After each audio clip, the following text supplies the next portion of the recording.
want to address some things that we've run into with our Harvest Right freeze dryer. Just kind of some mechanical things. One of the things that we ran into, we ran our first load and then our screen was stuck on factory setting. We could not get it off. So we called customer service. They were fabulous, by the way. And they told us what we need to do is change the serial number on the machine. They did a firmware update and everything except the number 1000 was working fine, but the serial number of 1000 was not working at all. So all we needed to do was change it, and we could customize it any way we wanted to. It was very simple. And after that, it worked fine.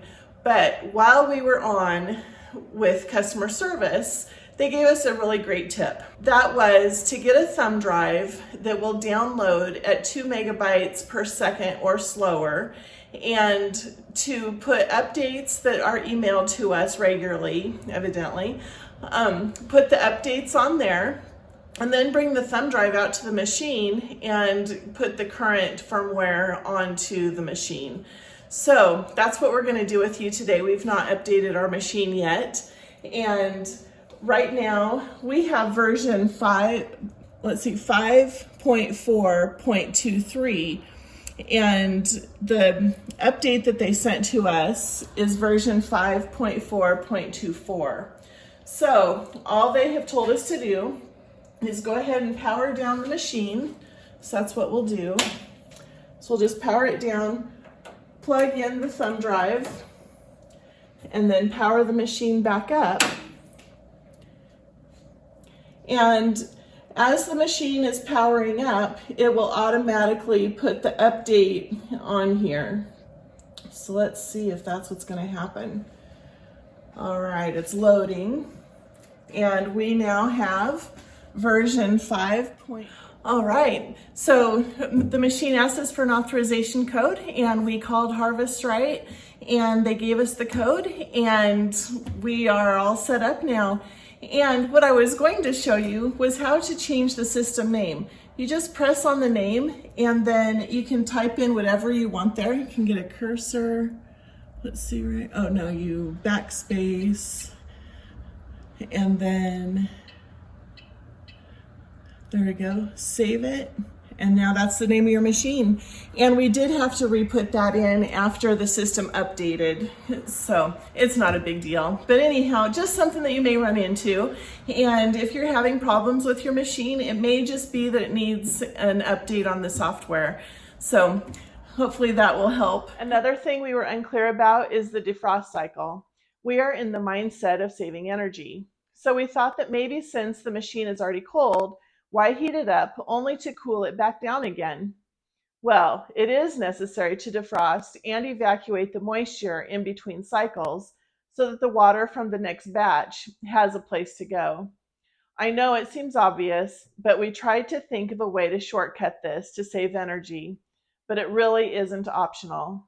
If you open the door and let it defrost with the ambient air, it does take several hours to defrost. But if you run the defrost cycle, it doesn't take long at all, depending on how much moisture was collected during that cycle. All that to say, yes, it is essential to defrost the machine before continuing with another freeze-dry cycle. To help you understand the noise level of the freeze dryer, I'm going to turn it on. You will hear the first stage, which is the freezing part. This turns on the cooler to begin freezing. The second stage, which happens hours later, is the drying stage, and that's when the vacuum pump turns on. When the cooler is running, it's about 60 to 65 decibels, which is close to the volume of your furnace running if you're standing close to it. When the vacuum pump turns on, it gets a bit louder, up to around 75 to 80 decibels. This is a low rumble, sort of like a car idling. So yes, the freeze dryer does make noise, but it isn't so loud that you can't talk over it. The last thing I want to address today is the amount of heat that is generated from the freeze dryer and from the vacuum pump. Originally, when we set this up, we wanted to kind of make as small a footprint as we possibly could. So we placed the vacuum pump right next to the freeze dryer. Well, as we've run a couple loads now, we have discovered that there's quite a bit of heat that comes out of the sides of the machine, but also the vacuum pump generates its own heat. And we came out one day and it just seemed that the process was taking a lot longer than was necessary. And we noticed that there was not a lot of airflow through here. And so what we've done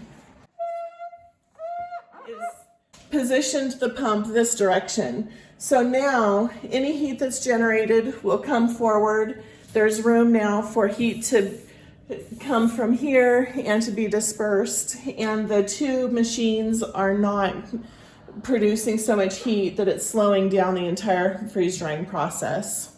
But you are going to love your freeze dryer, and hopefully this answered some questions and some problems that you may be running into. It's kind of trial and error for us as well. Thank you so much.